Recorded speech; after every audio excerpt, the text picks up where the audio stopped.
All right. Welcome, everyone. Thank you all for joining. I was actually gonna offer some time for you all to enjoy refreshments, but I guess we're here now. So let's get started. Hello and welcome everyone to our Women in Sustainability Q&A. My name is Sawani and I'm the Assistant Director of Sustainability here at UC Merced. And as some of you may know, I'm the newest member of our department. And in the short time here, I've had the opportunity to meet so many talented and incredible people across the campus. And our guest today is someone that has stood out to me, especially, and is definitely an inspiration to me. She began her journey at UC Merced in 2002 and played a pivotal role in opening the campus in 2005 as the founding project director from planning, design, and construction. Since then, she has been deeply involved in nearly every project on our campus, supporting, managing, and shaping the physical growth of our campus. She has also contributed as part of the university and continuing to do so today, and part of our New Beginnings sculpture on campus, and truly represents the spirit and vision of UC Merced. Through her leadership, she has helped the university secure over 3.1 million in energy incentives, demonstrating a strong and amazing commitment to sustainability in both practice and impact. Today, she serves as the Project Director of Facilities Management and Operations, as well as the Director of Custodial Services Management, where she not only leads essential campus operations, but also mentors and manages a highly successful student project team. She is also celebrating an incredible milestone, 24 years of dedicated service to UC Merced. As two Asian women who came to the United States as immigrants, navigating and finding our place in the field of sustainability, her journey deeply resonates with me. She is a leader and trailblazer and a mentor, not just to me, but to so many across this campus. Please join me in giving a very warm welcome to Min Jiang.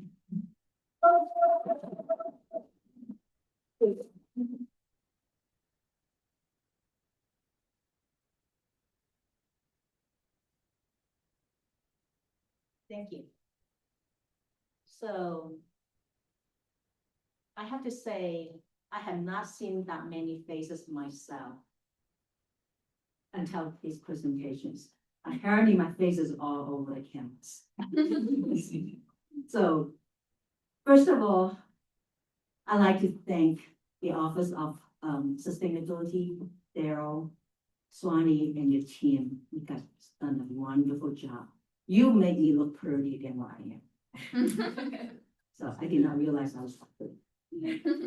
So second of all, I thank you for being here and everyone that who's joining the Zoom from far distance and people who are in the business.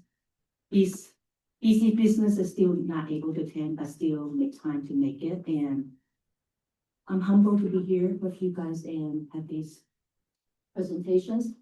So I know that they're recording and this presentation will be also be available for the future should you want it. Please request that through the Office of Sustainability. And as we go through each slide,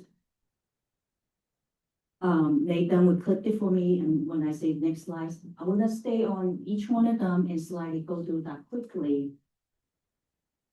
So often people ask me from a very, very beginning, what does that sustainability mean to me? For somebody who came to the United States, did not speak language but the English until 16 years old, I could tell you my very early infant-like definition of sustainability is to live, to survive, and to last. That's all that meant. Nothing more, nothing less. But that definition stayed with me.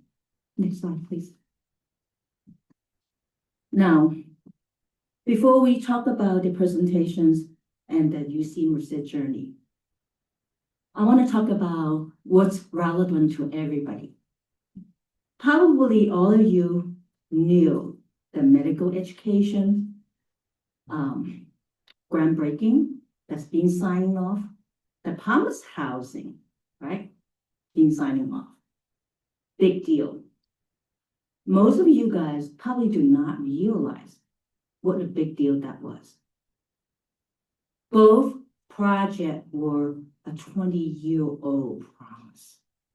Took 20 years to get to where we are. UC Merced has always intended to go into the medical side. And it's always intended to have the strong bonding relationship with the city college. And we finally arrived to where we are. It was a promise made, promise executed. Next one, please. A lot of times, what they thought, okay, how does that tie into the new building to the next, where connects to sustainability? Everything it ties that to. For 20 years, as a fun fact, when it became popular for the leadership in energy, right? What's the second E? Come on. Environmental design. Very good, environmentally design. It's give me the definitions. It's a system that it was set up by the USGBC to evaluate the performance of the building, promotes the sustainable practice, right? At that time, it was still at 1.0. Very early, nobody knew. People just thought that it was, oh, well, that's just another hot potato on the plate, They'll get hit for a while and then it'll go away. At that time, we as a UC Merced, we were just starting. We had no idea how much it's going to take, how long it's going to take. But we make the commitment to have every building that is qualified for the LEED buildings to apply to make it certified, as well as at that time, the incentive for the energy for the state incentive was also become popular. It's called Saving by Design. And we also make the commitment for every building that is qualified to apply and to meet the requirement for the energy incentive and qualify as much money as we can.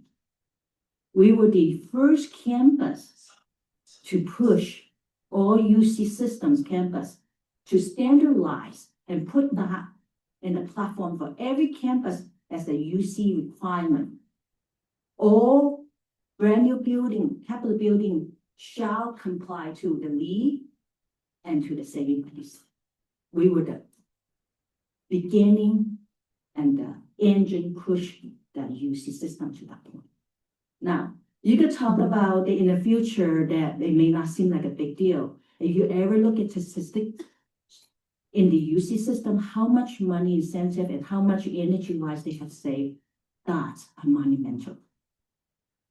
Again, for all engineer students, for all the students to know, history is very important to develop how campus develops. And you look at the statistics, out of all our building, 21 platinum, 13 plus 1 EB gold, 11 in silver plus 1 EB. Almost $3.2 million incentive money. That itself, perhaps in the big picture, is not a lot, but for a campus that's 20 years old, I promise you that's a lot. Next slide, please. So all this, where did this begin? It began many years ago in the 1990s, believe me or not, looking for the land, a lot of planning, a lot of designing. They finally took to the construction.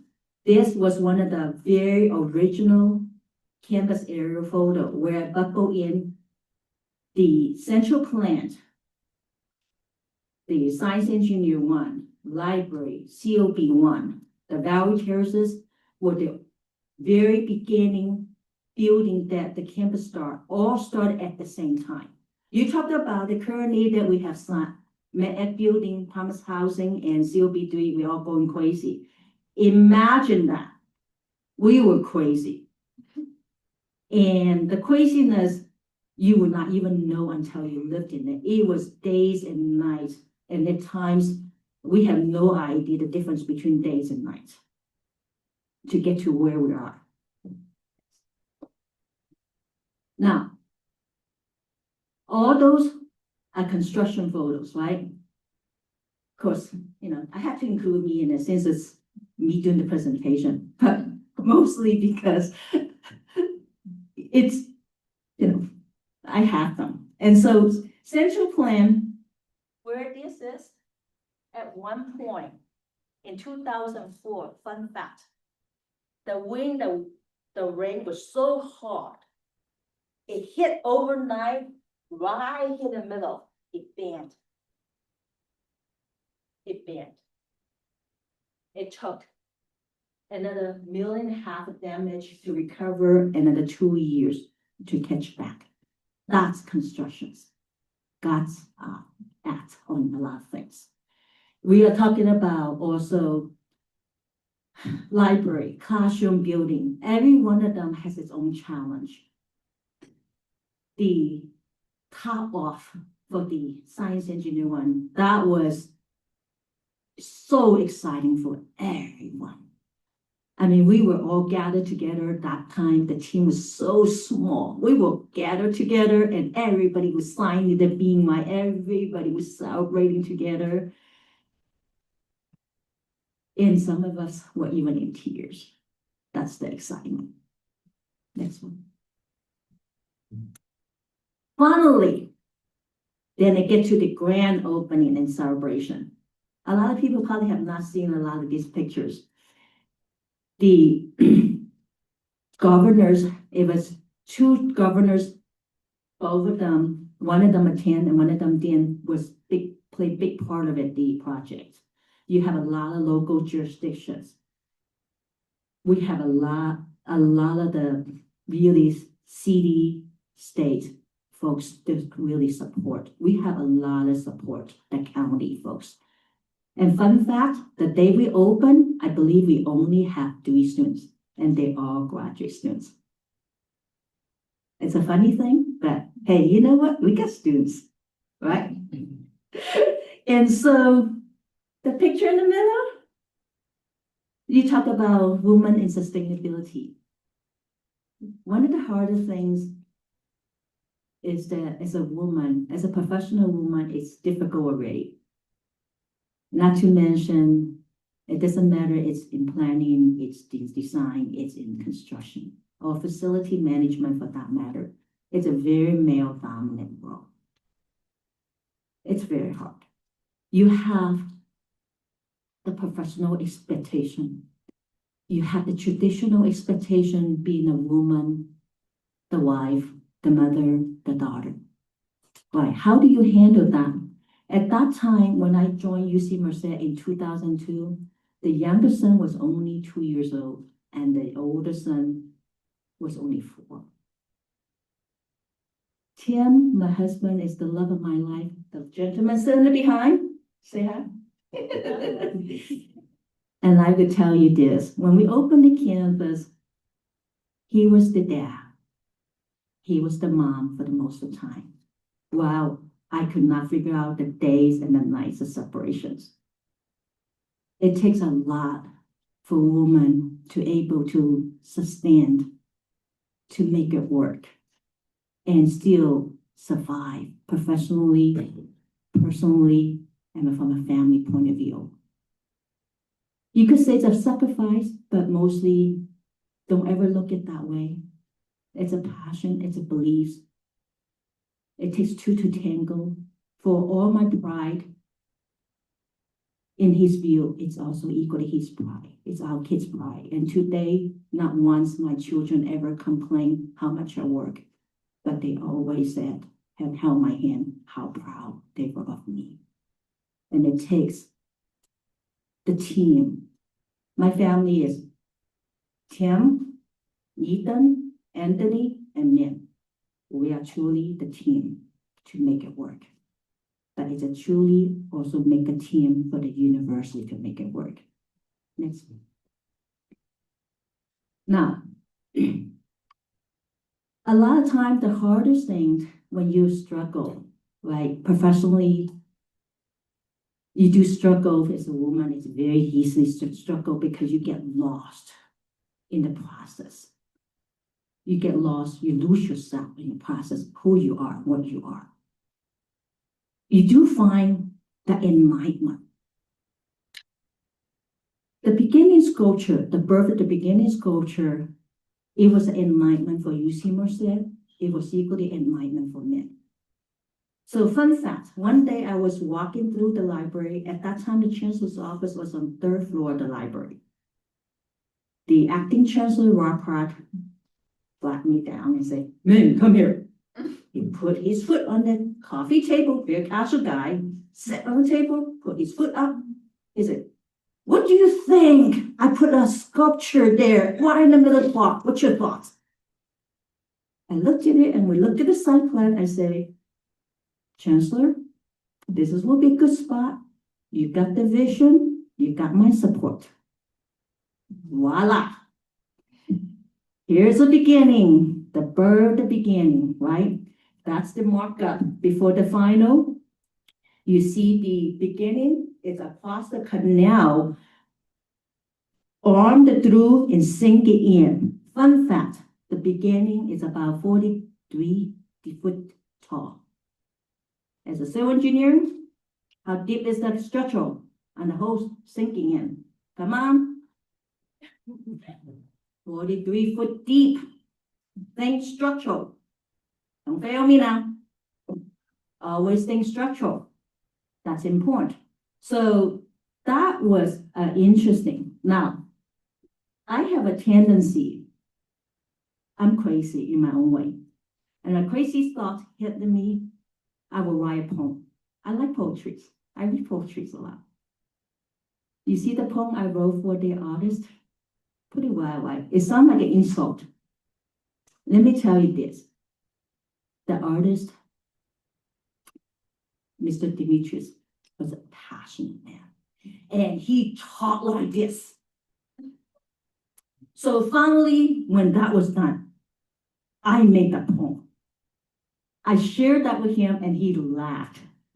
You know, it's funny, but it captured the vision of him. That in his passion, his arms are flying. And I finally say, "Beginning, oh, beginnings." And he just busted in laughter. And truthfully, when I write that poem, I don't even share with my husband. It's a very private moment. I decided to share that for the first time because in sustainability, it takes a fool. Oh, by the way, happy April Fool's Day today. I promise you it's not a joke. I am standing here in front of you to talk about what we're going to talk about. So, but it takes a fool to follow the passion. It takes a passion to believing. And this takes a success mindset to take it to the end zone. That's what life, that's what sustainability. You got to believe in it. You got to love it, right? So it was one of the things that in our profession, people often say, "I hate politics." That project probably was one of the most political projects. I had to actually pull the chief of staff at one point on a weekend. Privately ask her to give me a call, and she did. I privately had to ask her to back off because everything we do, we have to protect the university. It's not just about the project. It's not just about the donor. It's not just about the thing. It's about the balance of the project, the university. How do you make it successful? That when she heard that, Janet Young, and she said, "Oh my God, man, I did not realize I was doing that." I say, "You meant it well, but please let us manage the project. Let us make it right." Fun fact, and she never interfered again, and she was very respectful through the process. And we finished the project very smoothly after that, but that took guts. And she told me that, she said, "Man, you have guts." For all the young lady in this room, for all the female in the professional, and especially in our field, passion, guts, you do have to have that. You have to have that. Don't ask for an easy life. Ask and pray for the brave heart to face it, but do it, communicate it in the nicest way, but yet still put your foot down and make sure they understand where you come from. Your heart is in the right place. So, the beginning, why did I say earlier that it's not just the enlightening for the campus as being the first icon, but it was also an enlightening moment for me. When we designed the base, can you go back a second? When we beginning the design the base, it's a wrap. I don't know everybody ever pay attention to that. The round bottom base is yin and yang. So when it comes to the foundation, when it's covered, they don't know what to do about it. And I finally spoke up. I say, this is how I look at it. Our campus is focused in sustainability. Life is nothing more, most harmony and balance than a yin and yang. What begins at one point, it ends at the same point. And you have to come in the full circle in life. If you're debating how do you enhance the true meaning of beginning in life, let it enhance with the yin and yang, be 100% balanced. And at that time, Chancellor Steve Kahn, that's the gentleman that took the picture on the bottom right, and the acting chancellor who was retired right now, well, he passed away a few years ago. That was Rafa and his wife. That's the artist, Eris Demetrius, Chancellor Kahn and his wife. And at that time, Mary Miller, who was the Vice Chancellor of Administration, Cal Maloney, who was the Vice Chancellor for the QPD. So the bottom line is that when we did that, and everybody loved the idea, and Janet Young was someone who's in pink. They loved the idea. We put the yin and yang. That was the enlightening moment for me, because in sustainability, talk the talk, walk the walk. If I could preach people on this true balance, and I can't even do that in my own personal life, I need to balance that. It took that many years, that from 2002 to 2009, I make a promise to myself that I need to have a better balance. And I try harder. Try harder in marriage, try harder in family, and try harder with my kids. That is sustainability. And that's a woman in our professional world. So everything is going so glory, right? Nice and smooth for a couple of years, very peaceful. Bam! Project 2020 comes, the new visions. I tell you, if China has 10 years of cultural revolution, I call Project 2020 is a UC Merced revolutions in every aspect. But good, bad, in life, you could only look back in 20 years, 40 years, 60 years to assess, comment. Today, what it brought to is every student your opportunity, the new facility, the additional laboratory that you could get to use. All those spaces that we were so limited to have. That's a fact. So it took 5 years to finish and to double the size. It took 15 years to get to where we are, and 5 years to double the size. You could argue forever that was a good vision. You could argue that could it be done differently. It doesn't matter. The fact it's here, and we are dealing and working through it. Now, the big check was the saving by design for the project 2020. That's a whole different situation. The lady on the picture with me, and she was the Chancellor Linan, who was the chancellor who started and executed project 2020. Tim is still the love of my life in the middle, of course.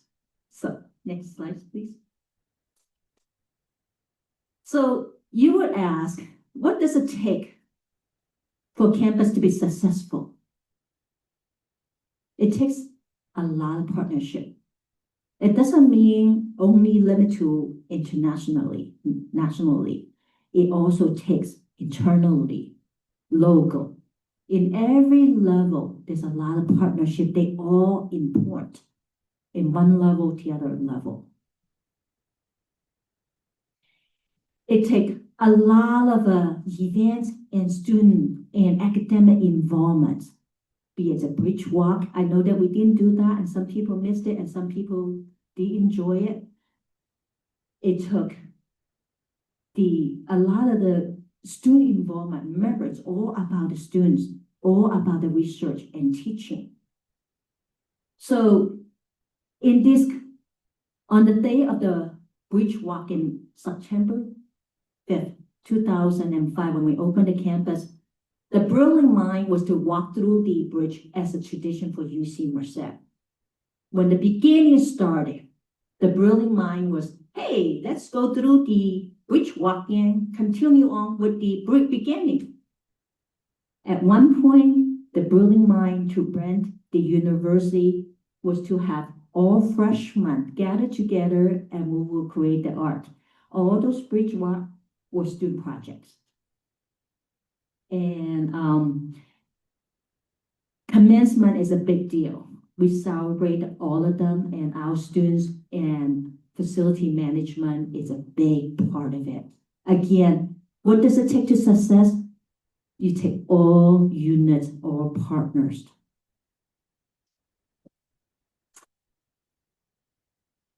You take all supports, all leadership supports, all department supports, all outside community supports. So all these special day, it means something, be it Arbor Day, Bobcat Day, you see the students on the picture, all those is part of it. And why do I include the branding? Without branding, nobody knows what UC Merced is. That's equally important. You have to know how to sell yourself. So you wonder, what was the big deal about the bottom picture, me and the older gentleman? Fun fact, he was the owner of J.R. Wood. He was my first boss in Atwater, J.R. Wood, when I did my $50 million project when they did the second frozen plant. And he is a long-term UC Merced supporter. And, it's very locally known person. Now, it takes all special bondings. It doesn't matter it's a bonding from one department to the other department. It doesn't matter it's a bonding between the students and its own department, right? So you're looking at the 2006 Planning Design Construction Department. You're looking at the Office of Sustainability receiving an award. COVID. Why is it a big deal on the COVID? It's a big deal. How do you keep up with the practice sustainability during the COVID time? Oh my God. I could tell you this. That never left the table. It doesn't matter what time. There's a Chinese saying, interesting time creates interesting heroes. Right? Every one of them, the student who was part of it, they were all heroes. and everyone who survived through and every situation, they are all heroes. So what does it take to make a campus, to make the sustainability successful? That's all it would take. Next. So in the closing, I'm gonna give you a very famous Chinese saying. I'm gonna say in the Cantonese, it says, 留得青山在，哪怕無柴燒. It means if you could save the green forest, if you would save the green forest, why fear there's no more wood to burn?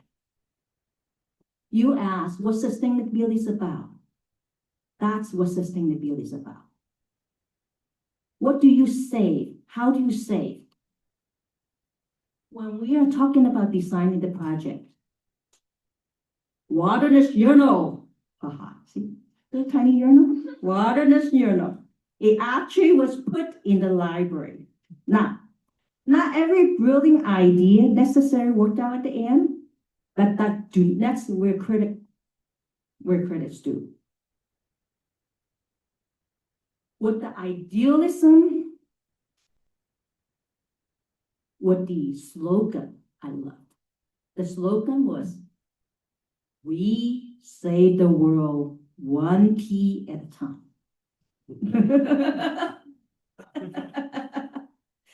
Funny, right? Pretty funny first time when the salesperson get it, I was busted in laughter. And I said, may I keep that one?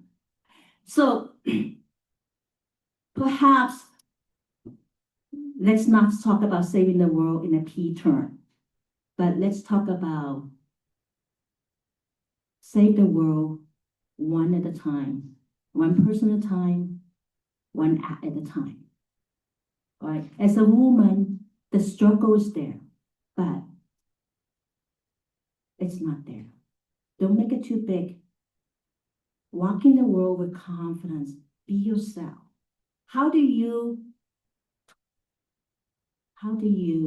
remain yourself without changing? How do you keep your own work ethic, your own ethic? How do you believe and still carry the passion, the love, the genuine sees, but still remain yourself?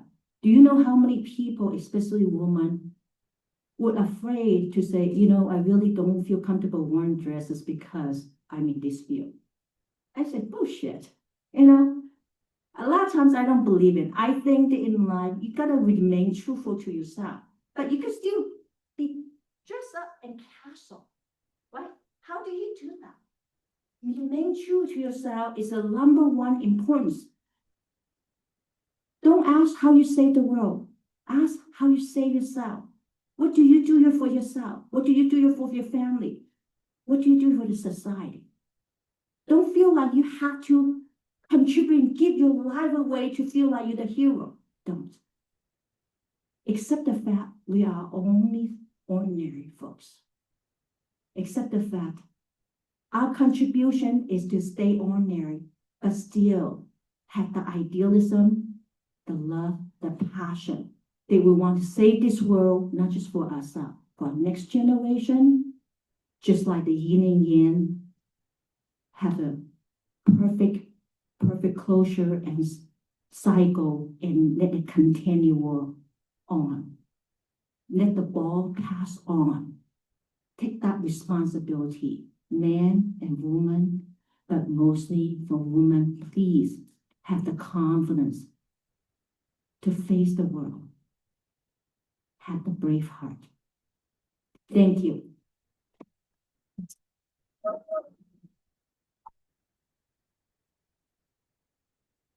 Thank you, Min. Thank you. Great job. Thank you. All right. Good afternoon, everybody. My name is Daryl Pearson. I'm Director of Sustainability here at UC Merced, and we were just blessed to have Min grace us with the perspective of that she shared from the opening of campus. And so, as you know, UC Merced is still relatively young in terms of universities around the country. But to have somebody who's been here since before the doors opened all the way till now, we felt like that was a story that just really had to be told and shared. And so, really consider yourself fortunate because this is an opportunity that we get every day. So, man, once again, thank you. Thank you. And we are going to have a little quick Q&A. I have a few questions that I'm going to ask. Should sit there. I'll sit here. And then after that, we'll open it up to the audience for questions. So, hang tight for just a little while. And we'll go through a few questions. So I have some written down, but then just listening to your I'm very casual, so. yeah. So listening to your presentation, can you talk a little bit about just on a daily basis, when you drive on the campus, you were here when it was up dirt. You were here before everything, all of these buildings, these multi-million-dollar buildings were built. When you drive on the campus, do you have any feelings of like, wow? Can you talk a little bit about that, driving into campus every day? And you might not have thought about it, but if so, share a little bit. So a lot of times, can you hear me? Let's see.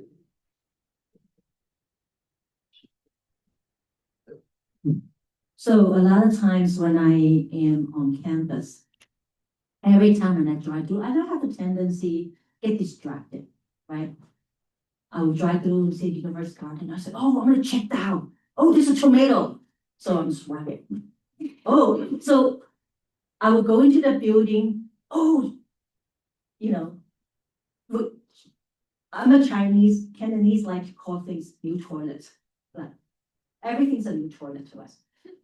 Because what happened years ago, my husband would ask me, hey, aren't you afraid that I was going to quit saving our business? I said, no, it's just only a new toilet. He said, what does that mean? I said, there's a Chinese saying. It says, even a new toilet will smell good for 3 days.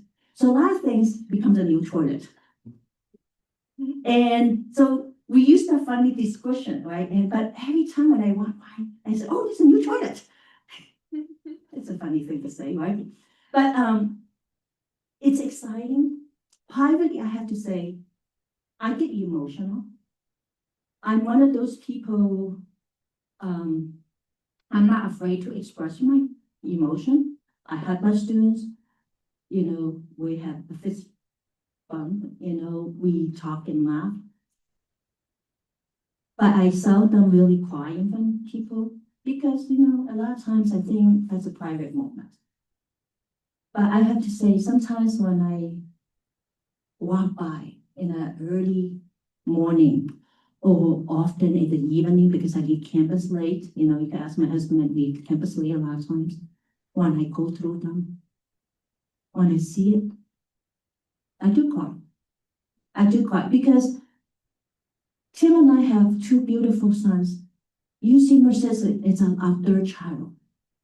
To see a 3rd child grow, it's not just UC Merced grow. It's just not just my students grow. I promise you, every day I grow with you.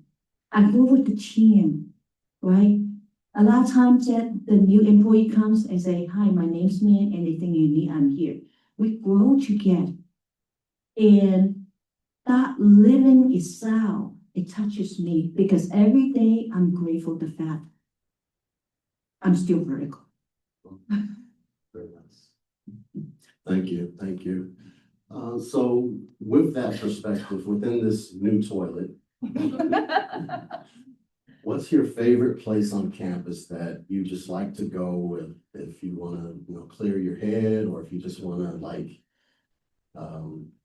just reflect? Is there a place on campus that is special to you?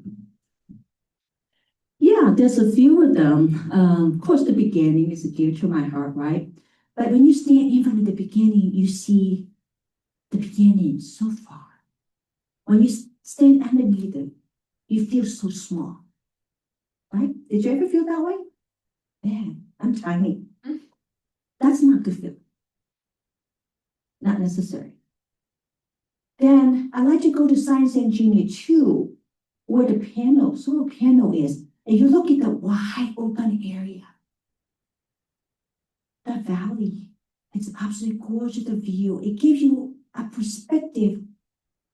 Wow, look at the other land will still grow, right?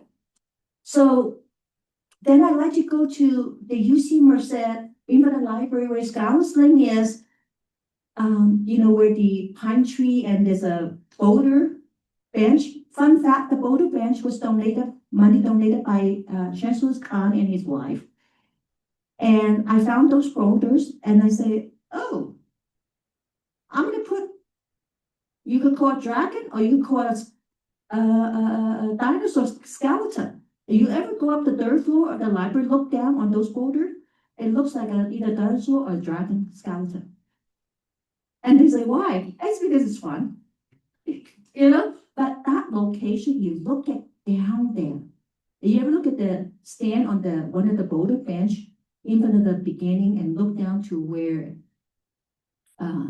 SRE, right? Prevalent tiding. Look, when you look down there, and you know what I see? Man, all those one day could become a donor sign. I see money. Nice. So one other thing, I thought you were gonna cover it a little bit, but you didn't talk about it, but every day when I walk in, I park over near the library, and so I walk in and I walk over the bridge, and just to the right as I'm headed into SRE, there's a bobcat statue right there. And I'm sure people walk by that all the time and look at it and say, oh, that's pretty cool. Yes, that's pretty cool. Hey, talk about a little bit, that's one of her projects. So can you talk a little bit about that? Oh my God. So the student affair wanted to have, well, we had the beginning, we have to have something that represents student affair, right? Okay. Oh, but man, we only have $5,000. I say, 5,000 is not a lot of money. So it was an interesting project. And so they said, well, you're really good and creative. Can you make it work? I looked at it and I said, okay, but everybody has to listen to me. I don't want questions. I said, fine. So we went online, found a little kitty cat. And that's the only thing we could pay for, $1,200. I swear I still remember. And then by that time, I was like, wow, you just took 1/3 of the money already, right? I said, I know. And said, how are you gonna put it together? It's so tiny. I say, well, let's put that under the redwood tree. Did you ever feel like that little kitty cat is attacking you? By the time you get there, it just surprised you, right? It's there. And so what happened is that I went to the Merced Natural Snakes Boulder Yard, talked to the owner. The owner loved the founding chancellor, Carol Thomas Kesey. So I was explaining the situation, and she said, man, pick out anything you want. I'll make the price work for you. I'll even set that for you. So a lot of times when it comes to projects and sustainability, the hardest thing most people think is, oh my God, I can't get money, but that's not the hardest thing. The hardest thing is how you build the relationship and to keep up the relationship. A lot of the early days of projects, when we have them, most of them don't have money, like the CTK Quad, the sign, that was a donation also. And so a lot of time is that people who normally loves you give to you, like the Little Lake Amphitheater area or those Valley Oak Tree. Again, that was the donations from the Kelly family. They bring their farming equipment and they put them in for us. So a lot of those commitments, the hardest thing is how do you sustain relationships? like I say in my presentation, partnership, supports. Those are very important. How do you keep it up? And that's how the little kitty cat comes, but it's a fun project. Thank you. So I'm gonna switch gears just a little bit. So can you talk a little bit to the younger people that are in here, students and young professionals coming into in 2002, right? 2002, when you were first associated with, okay, the campus and designing the campus, being a part of the campus design and construction and helping it to come to life. Was that at all daunting, to you as a young professional at the time? Were you intimidated? What was your mindset going into this project? How did you approach it? How would you suggest like young people going into that type of environment where they're developing something and they don't quite see the vision just yet? What would be your suggestion in terms of how they approach that? One, just looking forward in terms of embracing opportunity, but then also just taking a small bites out of the elephant, if you would. Does that make sense? Yes, so I'm gonna use me as an example a little bit. I was one of the founding member in the planning, design, construction. I was the youngest.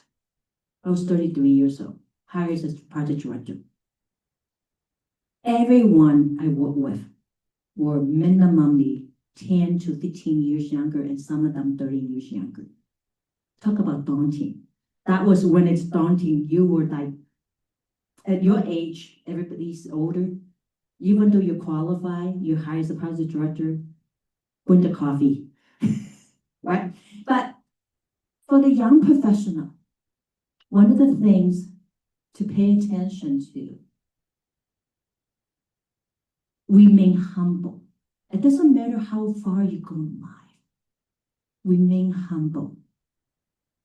Remain just like the student team. When I talk to you guys, I sit down with you.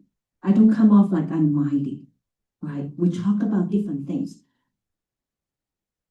Think through the process. What do you want? You have to ask it in your heart.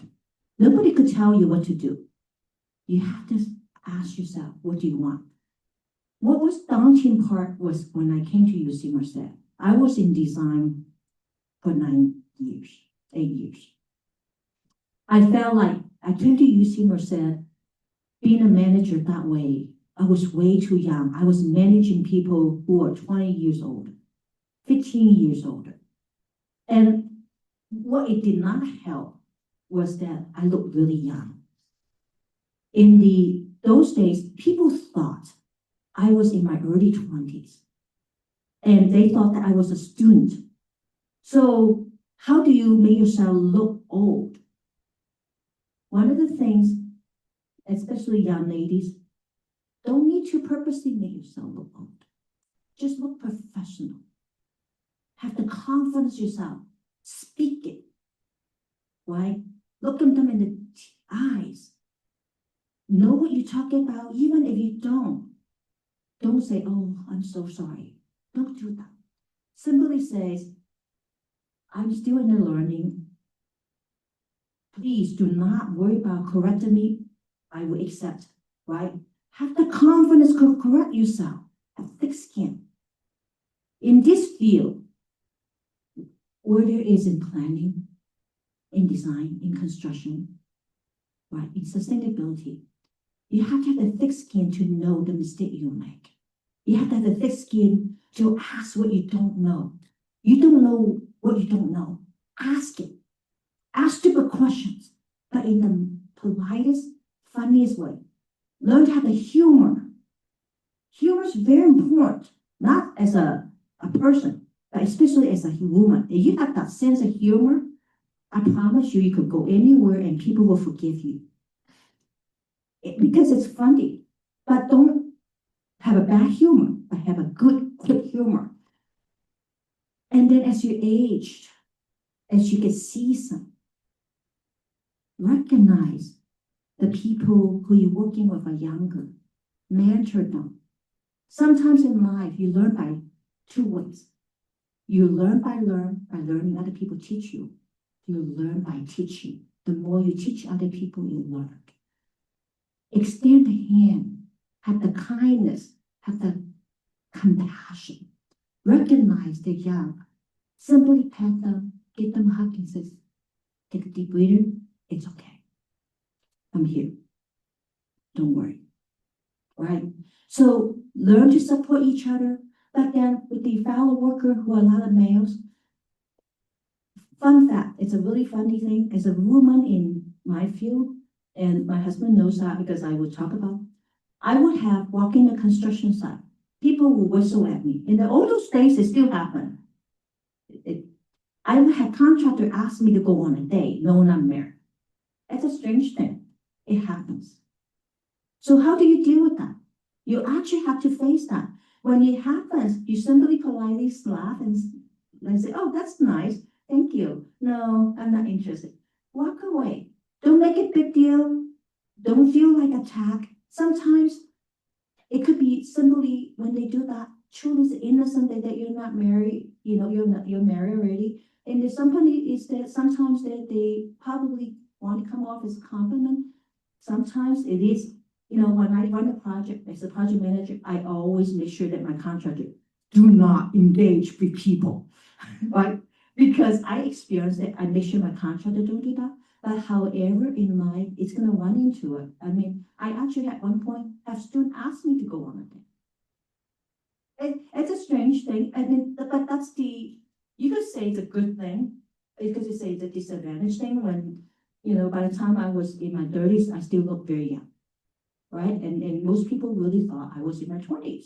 So it's an innocent moment. So in this case, you just simply, distract the conversation and move to it as a subject. Woman is going to face that. It's okay. Don't get so offended right away. Learn to thick the skin, learn to have good humor, move on. Move on quick and get distracted from that moment. Most important things, ask questions. Ask the people who are willing to teach. Ask strangers. Sometimes you'll be amazed. The people who taught you the most are not the people you know the best. It's the people who are stranger to you. Ask those. And take on that and don't be afraid. Again, have the courage. Have the courage. Thank you. I have two more questions, then we'll open it up for to the audience. So you and I are lead accredited professionals, right? Can you talk a little bit about the importance of not just that certification, but of young people going after certifications? What does it do for them professionally in addition to their academic learning? Just having that extra professional certification. Oh, I tell you, and Tim, my husband, would tell you the hardship. I do not do well in American tests. They confuse the head out of me. Those multiple choice, and you're foreigners, right? You do not understand English well in the beginning, and those multiple choice confuse the head out of me. And the initial test, it was all multiple choice. And nowadays they separated the D and the DEB and they separate them. At that time, it was one caboodle. That was a hard test. First time when I took it, I mean, I was working like 60 hours. Then midnight, I was studying, night after night. I have to be honest to you. I did not want to take that test. I hate that test. Let's be honest about this. I did not want it. And then Tom Lellini, my boss, says, man, you're a project director, you have to have it. Fine. So that was the attitude, fine.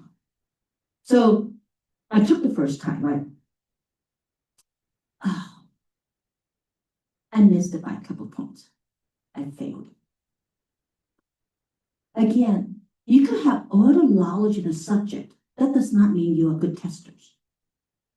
Don't ever let tests like this to discourage you to make you feel like you're such a loser.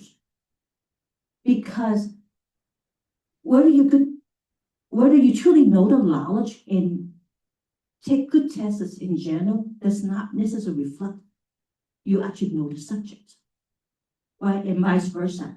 So you could ask him, I was in tears. I mean, man, you're talking, I could grind another 6 months of this? I was so tired. Exhausted, tired. I really don't want it. So fine. So I got it out. Instead of 6 months, I did 3 months. And I told my husband, if I fail this one more time, I'm not doing it. Like, that was the end for me. It was very black and white. So Tim didn't say anything. And then the vice chancellor, they did not know what to say with that attitude of mine, right? So I took the second time. And at that time, it requires to be 75% to pass. It was pass or fail. They'll tell you what percentage won. They don't tell you which one you missed. They tell you how many you missed. At that time, they still tell you that. So I took my second time. I passed it. Called my boss, who was the founding campus architect, Jim Smith. And he says, so what's your score? I said, what does it take to pass? He says, 75%. Means always on target. And he laughed. See, in life, I remember I always said to you, grades is important, but honestly, it's not life and death. However, I am very happy the leadership put their foot down on me and forced me to do that. Because in the process, I understood why they had this vision that one day I need to carry the campus. I need to be there for the campus. I was the youngest one, and in the last 20 years, I could tell you this, sadly, and unfortunately, between the founding campus architect, the founding chancellor, the acting chancellor, it's when you have that kind of age difference, they do leave you, right? It's sad. But at one point, like, as I got older, as more people leaving, either by passing or retiring, I do feel the weight heavily on me. And I have to do the right thing for the campus. So yes, they are important. You need to get certified, but on the other hand, when you do fail at that moment, take a deep breather. It's not a reflection of you. Just simply try one more time. Remember, what did I say? A thick skin. Who cares? Right? A thick skin until you gotta do and get it done. And it's okay, it's not competition. Somebody could get 100% and you get it 75. Who cares? It's passing or no passing. As long as you know the knowledge at the end, that's what matters. I can relate. Yeah, it can be, it's designed to be challenging for sure.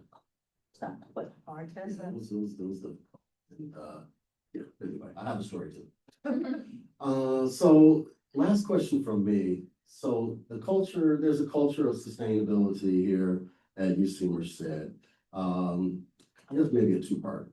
Can you talk a little bit about that culture over the years and how it has shaped who UC Merced is today? And then also, it was interesting hearing you describe the New Beginnings statue of Yin Yang, and so it kind of took me to like the chasing arrows of the recycling and how there's, that which is kind of a yin and yang structure, the circularity of it, the beginning and the end. So is it okay if we start calling it the sustainability statue? That's the second part of the question. Politically? No. Well, not politically, but just You within the office. could call wherever you could call. Okay. And you privately. So I'm gonna go back to the day one. The founding chancellor, Carol Tamakis, who is a very brilliant, charming Georgia lady, very tall, 6 foot. And she loves to wear high heels.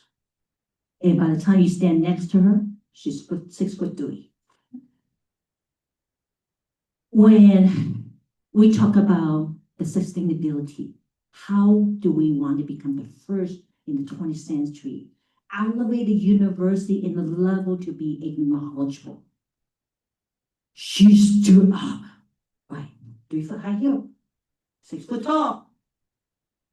She stood on the ground, she said, "We shall have every building in need."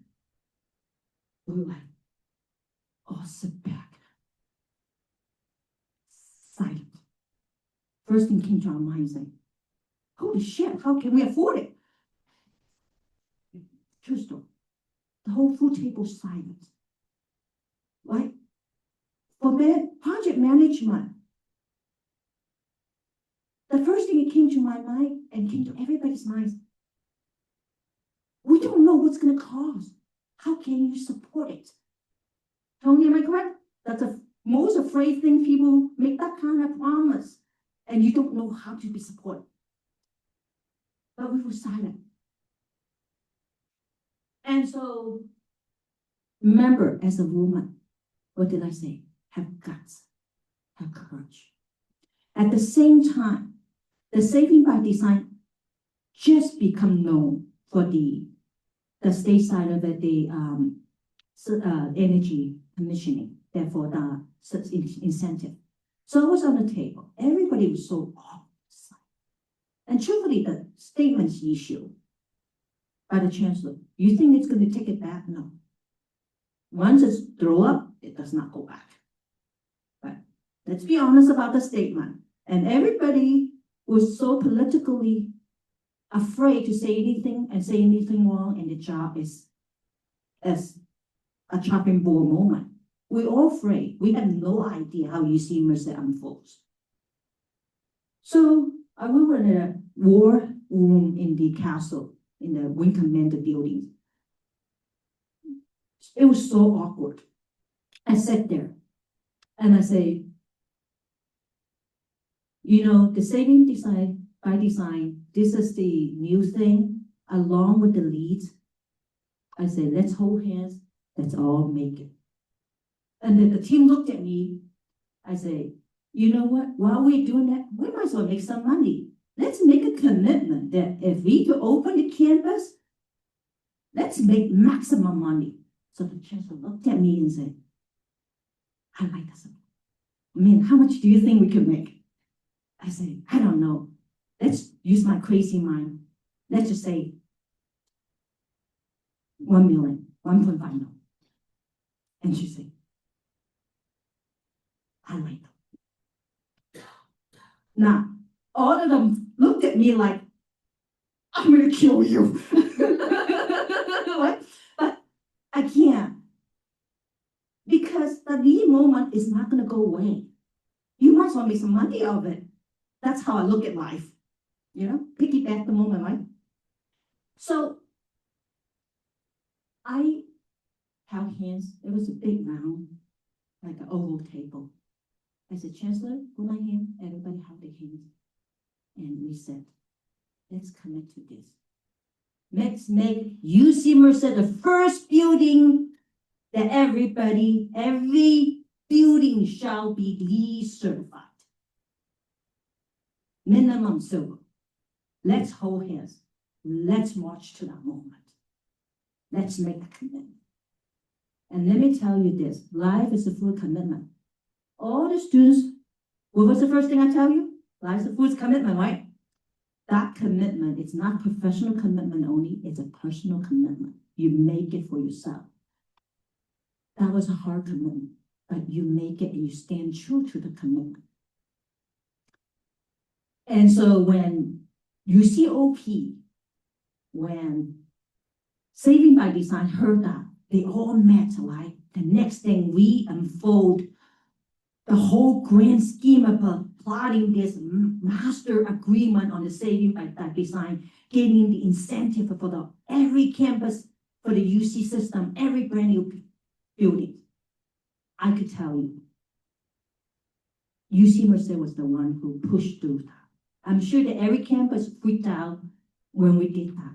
But you look back, we did achieve. And that elevate UC Merced, put our UC Merced in the map nationwide as one of the most acknowledgeable in the sustainability project. And we set the bench really high. Of course, as a building code, green building code, every time that when they, update, that energy requirement gets more and more. So now the benchmark is flat a little bit because it's almost hard to get to that point, but we are still making it through. So again, in our view, it is a commitment. Everything you do, it's a commitment. It's a hard commitment. The hardest thing is, I could tell you, in the UC Merced and the university environment, people leave, right? The hardest commitment is, it's hard to build and open something.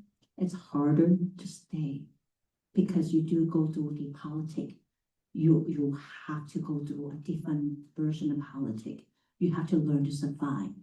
That's when I said that the phrase, if you could save and you would save the forest, why feel there's no more wood to burn?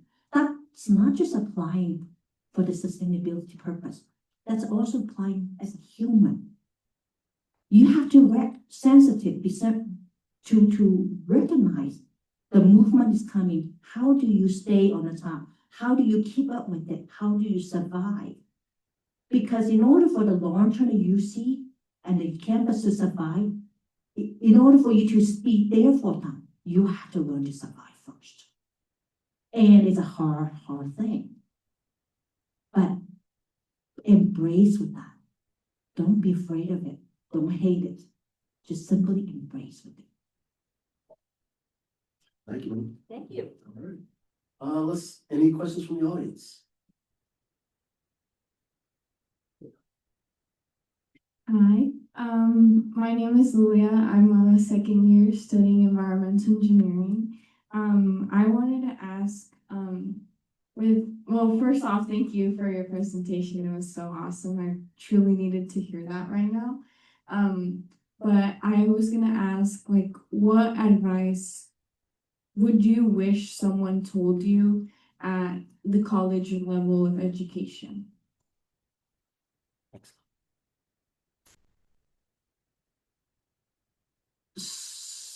So in my case, I'm gonna answer that slightly different. I was at the advantage than most people. I started working for a higher ed when I was 19. I started in a summer bridge program, and I decided I liked the university environment. So it took me 6 years to graduate. I changed my major, I didn't care, and I refused to take summer class, and I didn't care. That wasn't my attitude, right? I take my time to grow, just like sustainability, right? You take your time, So I took 6 years in Fresno State to learn everything about higher ed. I asked a lot of funny questions, and there are a lot of kind people, people who are willing to mentor you, don't mind to answer you, even though sometimes questions could become very sensitive, but they were still willing to answer me, and that includes like the director of the department, the vice president of the units, and in people who recognize, wow, those are smart questions. So since the person is not interested to know, what's the harm to let me know why and why not? So by the time I started in the CSU standards law as a professional and doing the design, I've been in the higher ed for 6 years. And by the time that I started doing that, I was more into how do you make money for the university. And because I'm an overhead, you have to understand, at one point, unless you own your own business, you are all overheads. You have to look in the terms of money, right? So I joke about it. Why do I work so hard for the $3.1 million for the incentive money? Because by the time the project 2020 is over, I pretty much pay for my whole lifetime career, including my retirement. Basically, UC Merced got my whole 27 years of service for free. I helped them to make the money already. I pay for my income already. It's a funny way to look at it. But in a private business, you should also look at that way. Right, so for me, when I was in CS Stanislaw, I was very into how do you help them to get the donations and sell the campus that way. So I learned it from the external relationship side of it. I learned it from different community side of it. And so every step you learn, it depends what you are. You should be, I encourage all the students who ask me, I told them, as long as it's not sensitive, as long as it's not information I cannot disclose to you, if you ask me, you have the guts to ask me, I have the guts to tell you. If it's part of a mentor them, I tell them how the retirement works, how the benefit works, right? Why some department look at certain things that way. I tell them, as long as I don't disclose any personal information and confidence in between, right?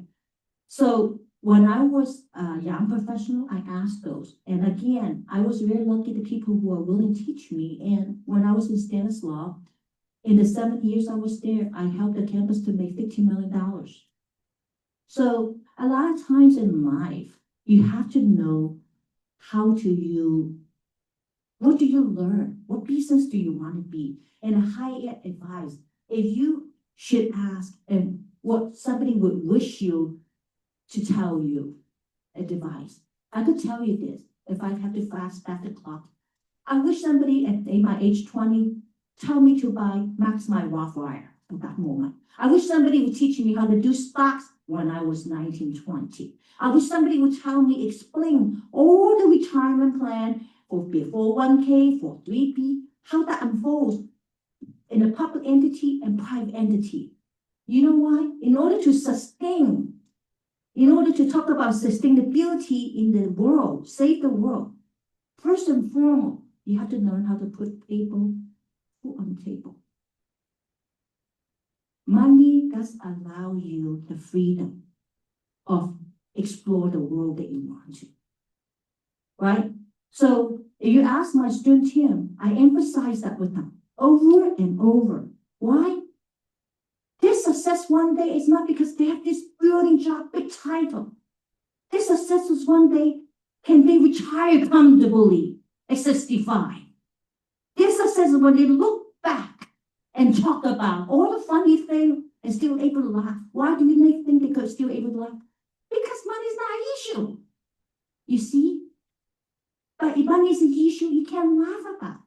If you ask for money to donate money for a project, to support sustainable project, you have to ask in the sense that it's logical.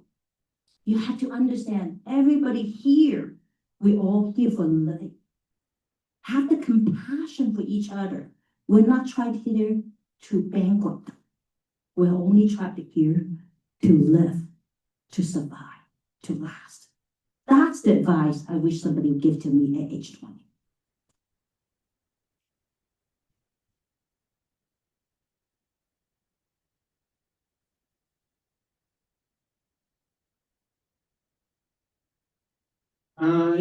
Your long career here and coming to where you are now, I'm sure you've come across a lot of challenges, such as when you had to decide to, when you had to stand up and say, we can make this every building here lead and we can make money. How it impacted me, and I want to ask, how do you decide when to stand up and take the risks that are presented with you and when to stand back and say, this isn't something that I can't do, but this isn't something that I will do because it's not a good idea? How do you assess risk and reward? So, as a project team for all my students, one of the things I ask them to do is assessments. Assessments, and assessments. Research, assessment. Assessment, research. Any project you knew, first of all, you gotta trust your sixth sense. Second of all, if you knew upcoming is gonna be a problem, do the assessment, do the analysis, do the estimating upfront. Put your foot down with the leadership, explain the situation, make sure, point out all pros and cons, make sure where it's failing, where will be failed. Speak that upfront. You know, there's a Chinese saying, it says, 信小人行君子. It means be the asshole before you become a gentleman. Leadership will respect that. Because if you are being honest about it, they may not like the answer, but you put it on the table for them. In the future, should you fear to lose your job? Trust me, when you fail, you lose your job anyway. If you do, at least you owe that to your honesty and you owe that to your own conscience. You let them know what's coming up. It's a problem. Now, if it's a borderline 50-50, you know that it could be a chance, there's a slight chance. Just like recently, one of my employees came to me and brought up a situation, and I was very gently explaining to her, look, the funny thing about management, knowing the problem, bring up the problem, but without a solution, then it's a form of complaining. For me, I acknowledge the problem, but I don't have a solution. So, but life, nature has its own way to unfold itself. I said, let nature unfold itself, but be honest about the situation. You could ask my coworkers, I could be painfully honest, but you cannot be fear in your job. And yes, were there any time that I was fear in the past in my 38 years of career? Damn right. Again, don't ask for easy life. Pray for that brave heart. Have the bravery to stand up, knowing if you don't do it, you're gonna fail anyway. So hence, make sure you have all the facts. You have all your research support why you make that statement. And then if it's 50%, find a way, try to propose a way. Maybe we could do a minor size of that. Perhaps we could call and push everything and still make it successful. And believe me, it's not easy. Why do you think all the COVID signs that only few of them is in the metal sign right now? Everything else was done on the paper form and blue tape, double side tape. That's all we could afford.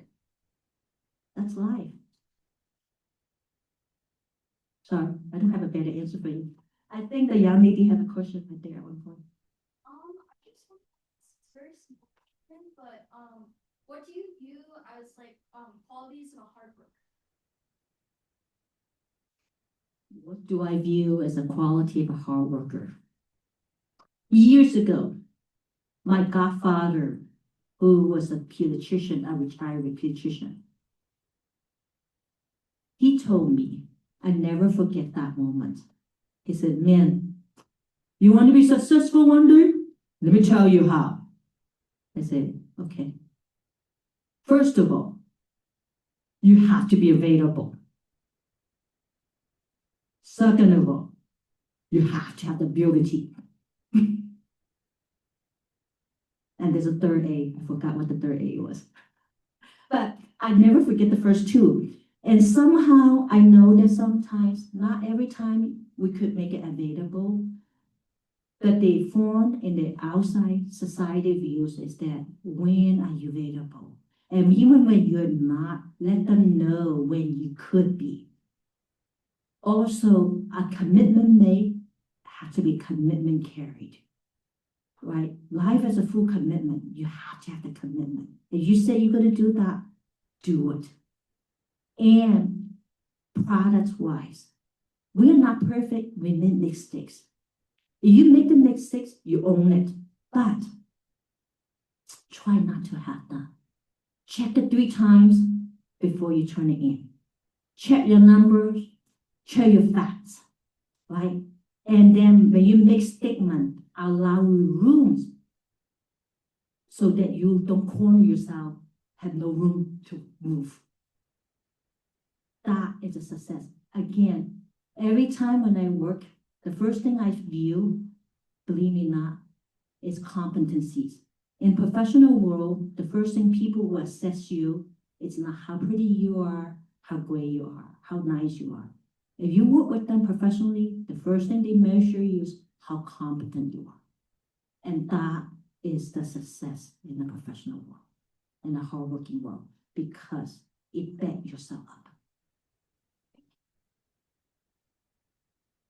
All right, well, thank you, everyone. That will conclude this lecture with Min Jiang. We appreciate you, Min. We got a lot of jewels out of your talk and things that unfortunately we were able to capture it, and so we'll be able to share that out and we'll have it posted for people to continue to look at. We appreciate your historical perspective. So thank you. Let's give Min another round. Thank you for having me here, and thank you for being so patient listening to all my crazy talk. And best wishes for your career, and for the young ones, again, have a thick skin, have a courage. Man or woman, it equally applied. Thank you. Couple of quick announcements. So this kicks off one of our Earth Month activities. So for the rest of the month, we have several other activities going. We have a Earth Day Festival, which will take place on April 22nd, Wednesday, from 10 a.m. to 2 p.m. over outside on the pavilion lawn. So we'll have lots of activities, fun, tours of the Smart Farm, Recycling Center. So if you haven't seen those things, it'd be a good time to check them out. That evening, we're having a screening of the film Common Ground. It talks about soil issues within the Central Valley. It's kind of ag focused, but Jason Momoa and Donald Glover, celebrity actors, will also be in the film as well, talking about soil issues and how it the soil and being in touch with the land is really important, within their world and for us going forward as a society. So really interesting film. But April 22nd, 5:30 in this room. That's where the screening will take place. And so then also on April 23rd, we have Climate Action Town Hall, where we are taking input to kind of chart the next 10 years of sustainability and climate action work here at UC Merced. We're going to be looking to get input from students, faculty, and staff to share that we'll all combine and bring that together, and then have some recommended outputs to the institutions. So looking forward to a month full of activities. There's a number of other things that are taking place as well. And so look out for our newsletter. We'll watch our social media. If you don't follow us on Instagram, please do. And look out for the Office of Sustainability. We really appreciate it. There'll be this is the first in our Women in Sustainability series. So we're really excited about that. And again, Min, thank you for your time. Appreciate it. Thank you. You have done a wonderful job. You and your team, honestly. So, and do everything to support, honestly, the Office of Sustainability. I know that this is what carries us, in every aspect, socially, physically. And it's not just reduced to like recycle. Those are small moments. Think big. Do small, one at a time. Be supportive. All right? Thank you. Refreshments over there.